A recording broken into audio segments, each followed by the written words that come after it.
Hello viewers, আসসালামু আলাইকুম। BD Sadia cooking স্টুডিওতে সবাইকে স্বাগতম জানাচ্ছি। আজকের আয়োজনে রয়েছে মাত্র 5 মিনিটে একটি আলু দিয়ে ভীষণ মজার তৈরি স্ন্যাক্স।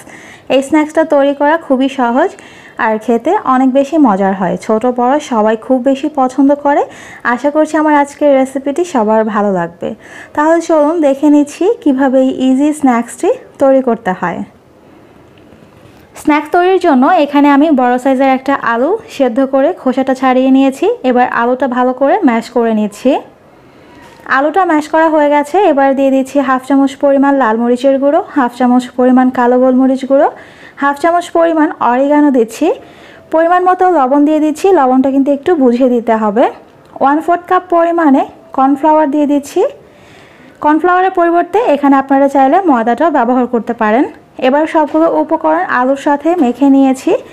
এখন একটা বোর্ডের উপরে একটুখানি কর্নফ্লাওয়ার ছিটিয়ে নিচ্ছি। এবার আলুর মিশ্রণটা কর্নফ্লাওয়ারের উপরে নিয়ে নিচ্ছি। সম্পূর্ণ আলুর মিশ্রণটাকে আমি দুটো ভাগ করে নিচ্ছি। একটি ভাগ একটা সাইডে রেখে দিচ্ছি, আরেকটি ভাগ এরকমভাবে একটু ভালো করে মেখে নিচ্ছি। এতে করে কিন্তু এটা খুব মসৃণ হবে। এরকমভাবে লম্বা করে নিয়েছি। এখন একটা ছুরি দিয়ে ছোট ছোট টুকরো করে কেটে নিচ্ছি। টুকরোটা কিন্তু খুব বেশি বড় হবে না, দেখে নিশ্চয়ই আপনারা বুঝতে পারছেন। এরকমভাবে সবগুলো কেটে নিয়েছি। এবার আমি এক পিস নিয়ে একটা কাঁটা চামচ দিয়ে মাছ বরাবর একটু চেপে দিচ্ছি। খুবই সহজ, দেখে আপনারা নিশ্চয়ই বুঝতে পারছেন। মাঝখান দিয়ে হালকা করে এরকমভাবে চেপে দিলেই হবে। এটা না করলেও হবে, এতে কোনো সমস্যা নেই। এটা করলে একটু ডিজাইন হলো, এছাড়া আর কিছুই না। সবগুলোর মধ্যে এভাবে আমি একটু চেপে দিচ্ছি আর বাকিটা দিয়েও এভাবে বানিয়ে নিচ্ছি। চুলায় প্যানে পর্যাপ্ত পরিমাণে তেল গরম করে আমি স্ন্যাক্সগুলো দিয়ে দিচ্ছি। চুলার আঁচটা কিন্তু মিডিয়াম রেখেছি আর অবশ্যই কিন্তু এটা গরম তেলে দেবেন, ঠান্ডা তেলে কিন্তু দেওয়া যাবে না।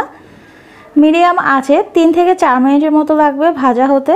আর এক পাশ যখন হয়ে যাবে তখন কিন্তু খুব সুন্দর করে স্ন্যাক্সগুলো ফুলে উঠেছে, দেখতেও খুব ভালো লাগছে। এবার দুই পাশ খুব ভালো করে ভেজে নিতে হবে। যখন এরকম কালার চলে এসেছে এই পর্যায়ে তেল থেকে নামিয়ে নিতে হবে। এর থেকে আর বেশি কালার আনার দরকার নেই। আলুটা যেহেতু আগে থেকেই সেদ্ধ করা, তাই আর বেশিক্ষণ চুলায় রাখার প্রয়োজন নেই। তৈরি হয়ে গেছে ভীষণ মজার আলুর স্ন্যাক্স। স্ন্যাক্সটা আপনারা চাইলে সস দিয়ে পরিবেশন করতে পারেন। ছোট বড় সবাই খুব বেশি পছন্দ করবে।